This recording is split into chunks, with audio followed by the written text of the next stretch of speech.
Monday morning meetings are just absolutely critical because, one, they're preparation for that big meeting that we have in late November, early December, where we select the teams.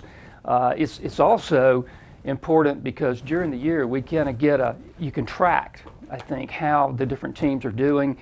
Through the season, you get to hear what the environment and the emotions are at the schools. You get to find out which schools, are really passionate about coming to our games as opposed to others.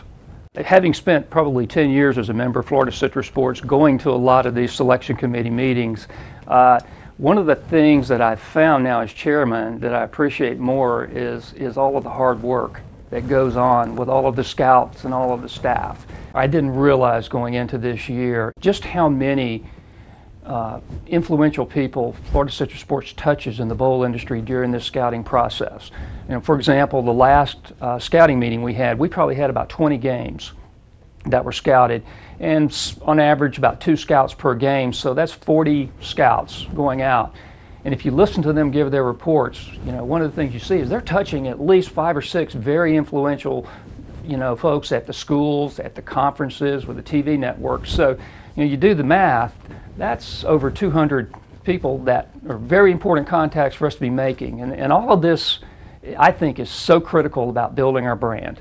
You don't realize until you're kind of in that leadership role just how much goes into organizing these activities, how hard the staff work this time of year, how disciplined the scouts are to do the right thing and to build the Florida Citrus Sports brand, which we've been doing for 60 years.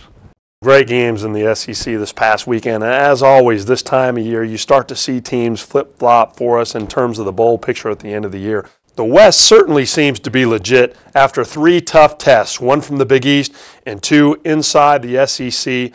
Auburn, Alabama, and LSU hold serve to remain undefeated at 4-0.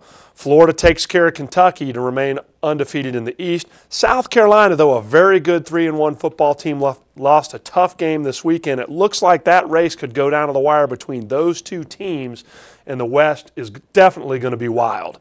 Can't wait for the end this year. Looks like we're going to have a lot of great choices in the SEC. As we get into the meat of the Big Ten schedule starting this weekend, 6 undefeated teams, 6 ranked teams, 2 very strong one-loss teams right now, and they're going to face this weekend Penn State and Iowa.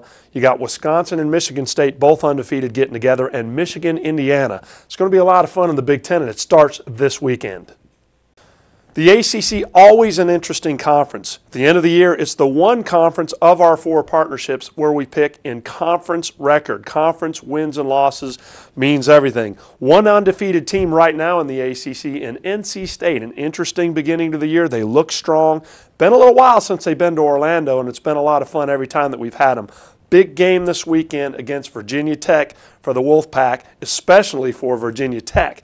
Look at the rest of the conference, Florida State and Virginia. I think Virginia's going to be a team to watch as the Seminoles go into Charlottesville. It's going to be important in our picture, especially at the end of the year.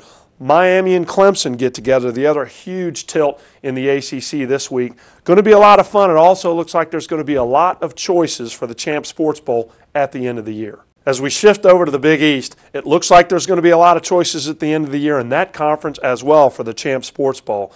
We pick in overall win-loss records, not in conference records, and that selection includes the Notre Dame option, who has a big 5-game stretch coming up in their season right now, 5 potentially winnable games. If they're going to get into the 7, maybe 8-win category, it's going to be because of what they do over the next 5 weeks.